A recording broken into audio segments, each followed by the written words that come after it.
ஜெய் ஜெய் சங்கர ஹரஹர சங்கர. வார வாரம் இல்லம் தேடி மகா பெரியவா அப்படிங்கிற தொடர்ல பல நல்ல சிந்தனைகளை பார்த்து வரோம். அந்த வகையில இந்த வார நல்ல சிந்தனை என்ன பார்க்கலாம் வாங்க. எப்போதும் போல ஒரு சின்ன கதையோட தொடங்கலாம். ஒரு சின்ன பையன் ஸ்கூலுக்கு போயிட்டு இருந்தான். அப்போ ரோடு ஓரத்துல ஒரு சின்ன குருவி கீழே விழுந்து கிடந்தது. அதோட ரெக்கையில காயம், அதனால அதால பறக்க முடியல. போற வர எல்லாரும் அதை பார்த்து சும்மா போயிட்டாங்க. ஆனா அந்த சின்ன பையனால அப்படி போக முடியல. அவன் மெதுவா அந்த குருவி கிட்ட போய் பார்த்தான். அவன் மனசுக்குள்ள ஏதோ தோணவே அந்த குருவிய லேசா எடுத்துட்டு போய் அவன் வீட்டில் வச்சு ஒரு மழை நெல்ல வச்சு பாதுகாத்தான். கொஞ்சம் தண்ணி கொடுத்து வந்தான். 2 நாள் கழிச்சு போய் பார்த்து கொஞ்சம் தானியம் தண்ணி இதெல்லாம் கொடுத்தான். இப்படியே செஞ்சுட்டு இருக்கும் போது 3வது நாள் அந்த குருவி சிறகு விரிச்சு பறக்க ஆரம்பிச்சிட்டது. இதை பார்த்து சின்ன பையன் கையில ஒரே மகிழ்ச்சி கண்ணீர்.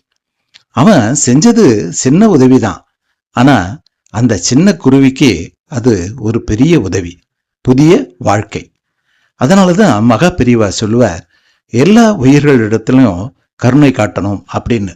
இத அவர் பலமுறை வலியுறுத்தியும் இருக்கார். ஒரு எறும்பு, ஒரு பறவை, ஒரு பசு, இப்படி எல்லா ஜீவன்லையும் இறைவன் இருக்கார் அப்படிங்கிற உணர்வு நம்ம கிட்ட வந்துட்டா நம்ம கிட்ட அன்பு வளரும், கோபம் குறையும். கருணைங்கிறது பணத்துல வர்றதில்ல, அது ஒரு நல்ல மனசால வர்றது.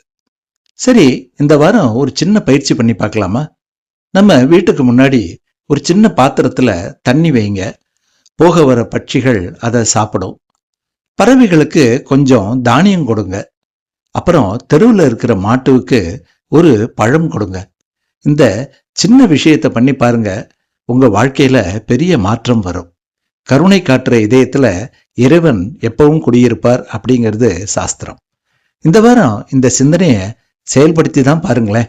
அப்புறம் என்ன, வாழ்க்கை நல்ல மகிழ்ச்சியா மாறுறத நீங்களே பார்ப்பீங்க. இந்த வீடியோவை லைக் பண்ணி ஷேர் பண்ணுங்க. மீண்டும் இதே போல ஒரு நல்ல சிந்தனையோட அடுத்த வாரம் உங்களை சந்திக்கிறேன். அதுவரை உங்களிடமிருந்து விடைபெறுகிறேன். ஜெய் ஜெய் சங்கர ஹரஹர சங்கர. நன்றி, வணக்கம்.